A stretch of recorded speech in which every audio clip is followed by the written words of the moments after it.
You can text 10 people in 10 seconds. You can swipe through hundreds of faces before breakfast. You can share a meme, get a like, drop a comment, and still feel like you don't exist. Funny, isn't it? We've never been more connected, yet somehow, we've never felt more alone. Not the dramatic kind of alone. The quiet, numbing kind.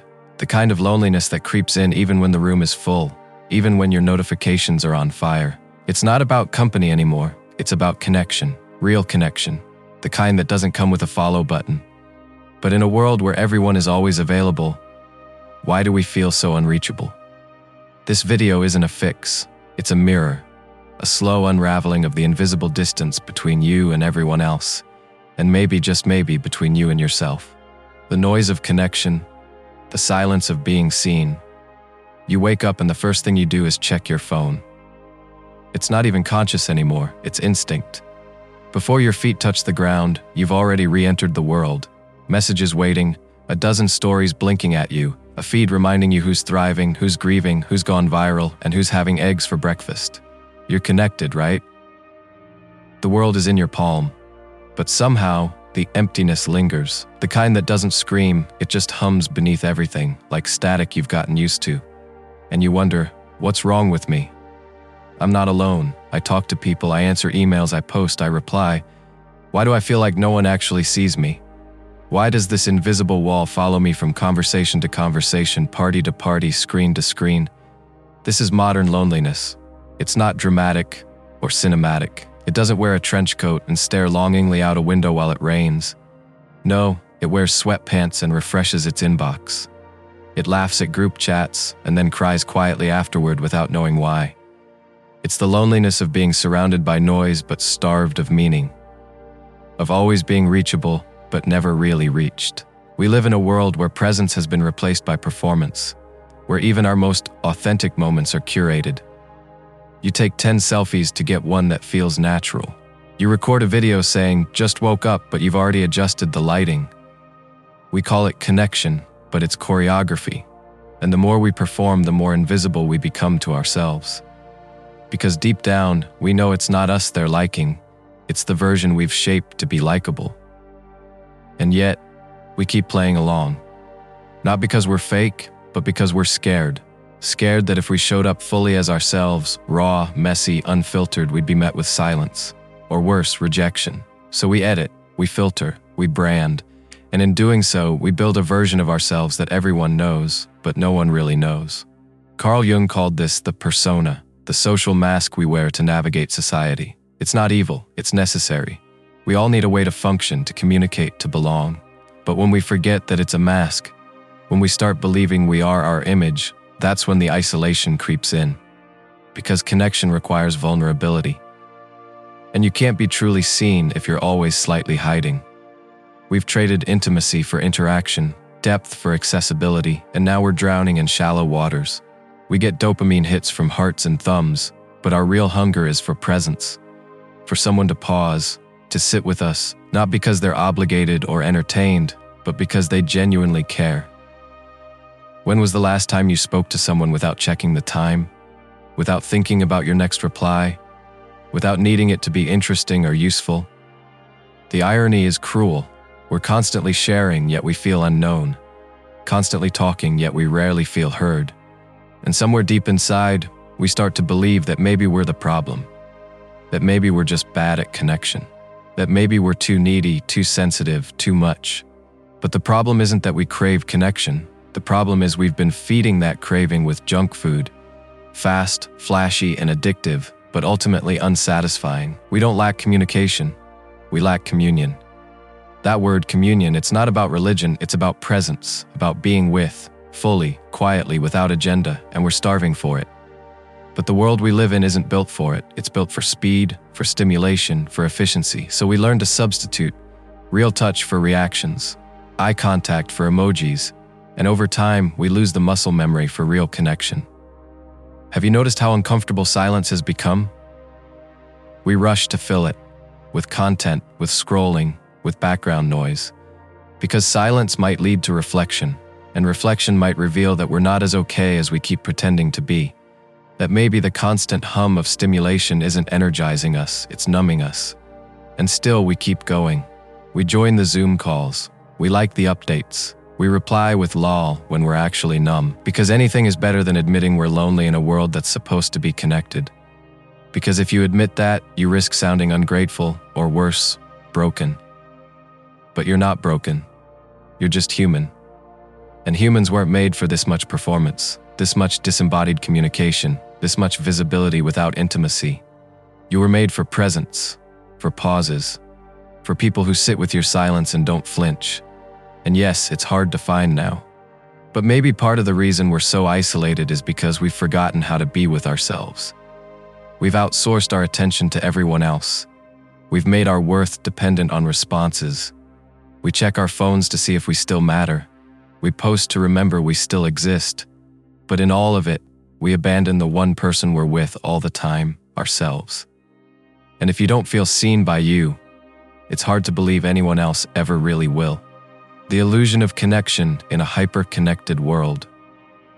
You would think that more technology means more connection. That being able to reach anyone, anywhere, at any time would make us feel less alone. But somehow, it's done the opposite. We've created a world where you can FaceTime your friend in another country and still feel like no one knows what's going on inside your heart. Where you can post a picture of your dinner and get 100 likes, but no one notices when your voice trembles mid-conversation. Where you're always reachable but never really reached. We say we're available but not present. We're responsive but not seen. The tools we built to bring us closer have slowly become walls. Not made of brick, but of pixels, timestamps, notifications, unread messages, carefully timed replies. We send each other little pieces of attention, a heart emoji here, a double tap there, a hope you're good that doesn't wait for an answer. And it all adds up to nothing. Not because people don't care, but because we've been trained to care from a distance. To manage emotions like tabs on a browser, open, flickering, easily ignored. It's strange how connection now comes with an off switch. You can ghost someone mid-sentence. You can mute their pain. You can turn a conversation into a scroll and a face into a handle. And the scary part is, it's convenient. There's no friction, no discomfort, no depth. It lets us skip the messiness of being human. But in doing so, we lose the thing we were craving all along, the felt sense of being with someone who actually stays. Nietzsche warned us about this. Not about Instagram, of course, but about the danger of abstraction. He said we would build systems so clever that we'd forget what it means to be real, that we'd trade raw aliveness for order. He wasn't wrong. We've turned connection into a metric. You don't ask how are you anymore. You check their story. You don't visit, you react. The platform says you're friends, the calendar says you have plans, the group chat is still active. So why does it feel like no one really knows you? It's because we've confused access with intimacy. Just because someone can reach you doesn't mean they truly see you. And just because you're sharing all the time doesn't mean you're being honest. There's a loneliness that comes from pretending to be close when you're not. A kind of emotional vertigo, like you're talking to people from inside a glass box, visible but untouchable. And it's not that we don't want closeness. We do, desperately. But closeness requires effort. It requires discomfort. It requires showing up even when there's nothing exciting to say. And in a world of endless content and constant stimulation, boredom feels like a failure. Slowness feels like a glitch. So we don't let things grow. We rush, we edit, we move on. We swipe left on the moment before it has a chance to breathe. But connection doesn't live in the highlight reel. It lives in the pauses, in the awkward silences, in the moments when nothing is happening but you're still choosing to be there. That's where trust is built. That's where loneliness dies. Not from noise, but from presence. And yet, we keep escaping it. Because presence is vulnerable. It doesn't come with filters or control panels. You can't schedule it, you can't draft and delete it. You have to be in it, raw and unedited. And that's terrifying, especially when you're used to being seen only on your best days. So we retreat to the digital, not because we love it, but because we've forgotten how to feel safe in the real. The real is too slow, too unpolished, too full of things we can't control. But the real is also where healing happens. It's where someone can look into your eyes and say, "I'm here," and you actually believe them. And maybe that's the hardest part about modern loneliness. It's not that we don't have people around us. It's that we don't let them in, or we don't believe they'd stay if we did. So we offer the version of ourselves that's easiest to like. We give them the public you, the pleasant you, the I'm fine you, and deep down we wait. We wait for someone to break through the performance, to ask twice, to notice what we didn't say, to stay after the small talk ends. But here's the paradox. We're all waiting. Everyone is waiting for someone else to go first, to drop the act, to say I feel lonely too. But vulnerability feels like weakness in a world that rewards strength. So we suffer together, silently, smiling, posting, engaging, and feeling like ghosts in our own lives. This isn't an argument against technology. It's a reminder that tools are only as good as the hands that hold them. A phone can be a bridge or a wall. A comment can be a lifeline or a placeholder. A screen can bring people together or keep them from ever meeting at all. It's not about the medium, it's about the intention, about the courage to use these tools not just to perform but to connect, not just to share but to reveal, not just to talk but to listen. And if you're reading this or watching this or listening to this and thinking, yes, that's me, I feel that, then maybe that's already a beginning. A tiny crack in the wall, a signal that behind all the bright screens and busy lives, you're still there, wanting to be seen, wanting something real. And you're not alone in that. Not even close. Together, apart. The architecture of emotional distance. You ever notice how we're always just close enough to not feel totally alone, but never quite close enough to feel truly held? It's like someone designed our lives to be full of almosts, almost seen, almost understood, almost loved.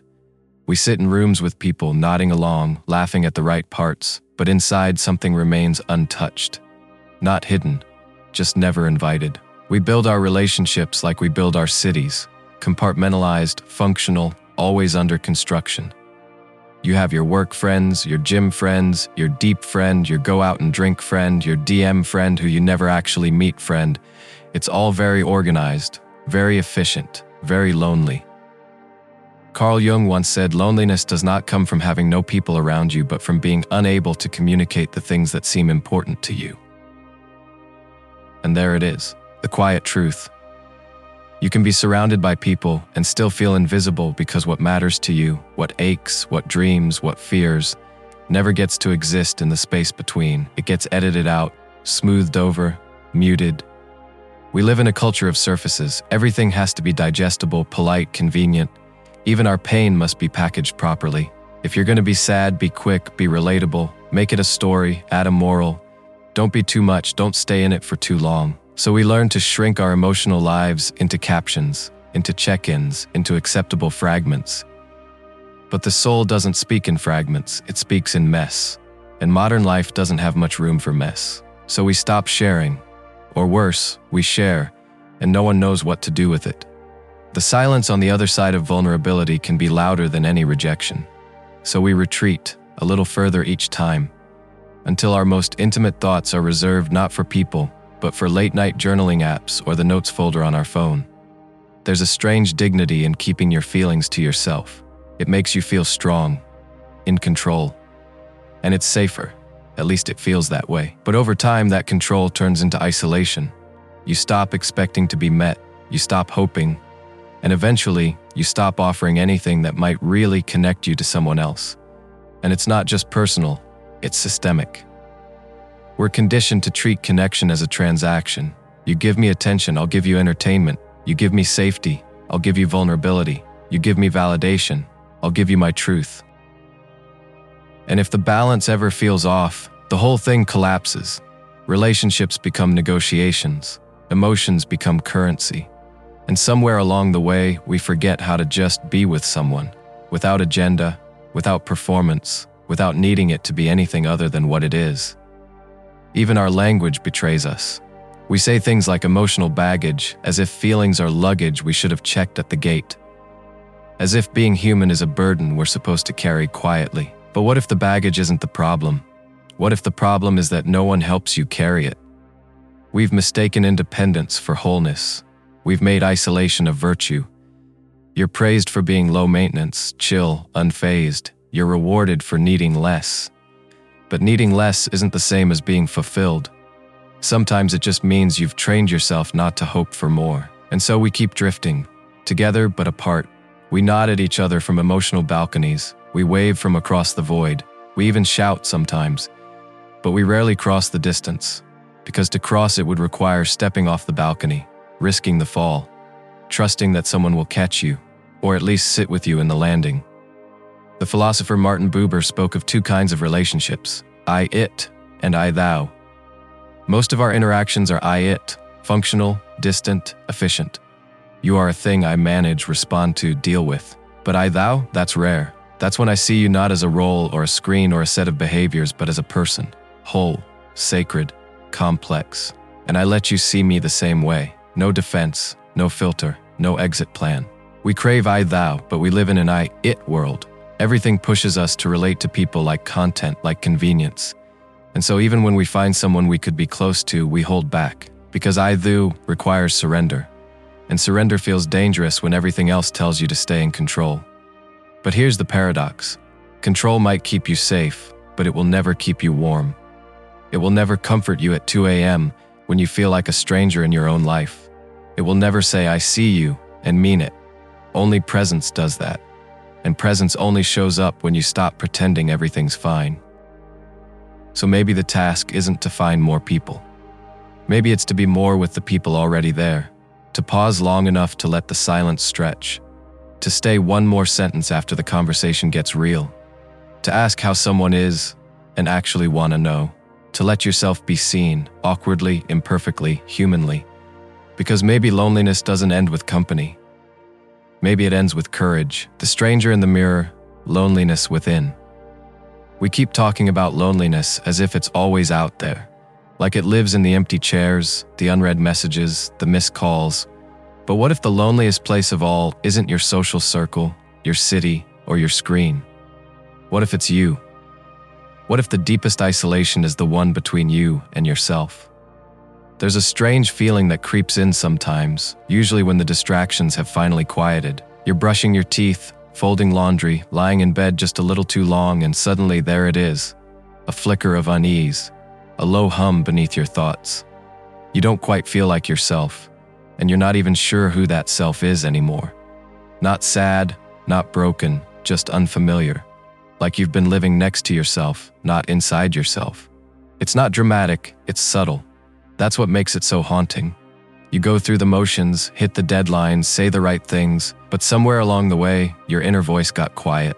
Not silenced, just distant, muted by noise, buried under expectations, distracted by endless to-do lists and curated identities.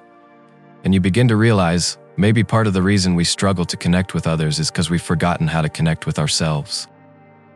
Carl Jung called this the process of individuation, the lifelong journey of becoming who you truly are, not who the world told you to be. It's not about ego, it's about integration. About bringing the shadow, the denied, repressed, forgotten parts of you back into the light.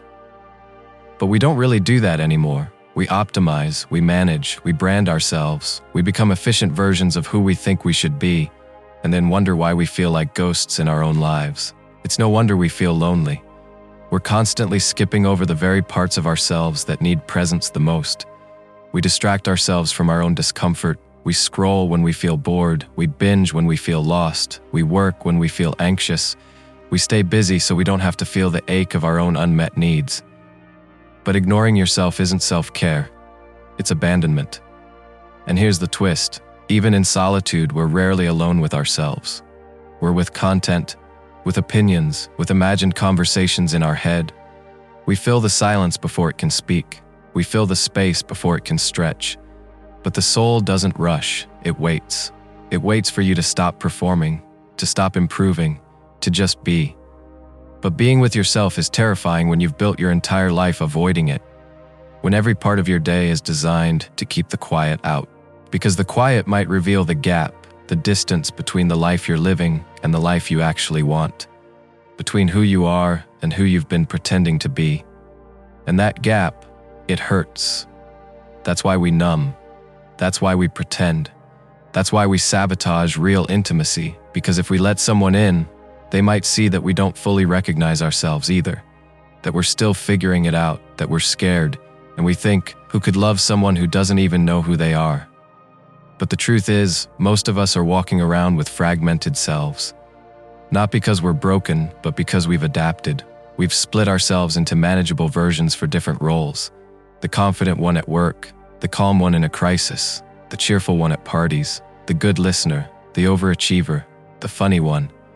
And beneath all of it, there's this quiet, tender part just asking, but what about me?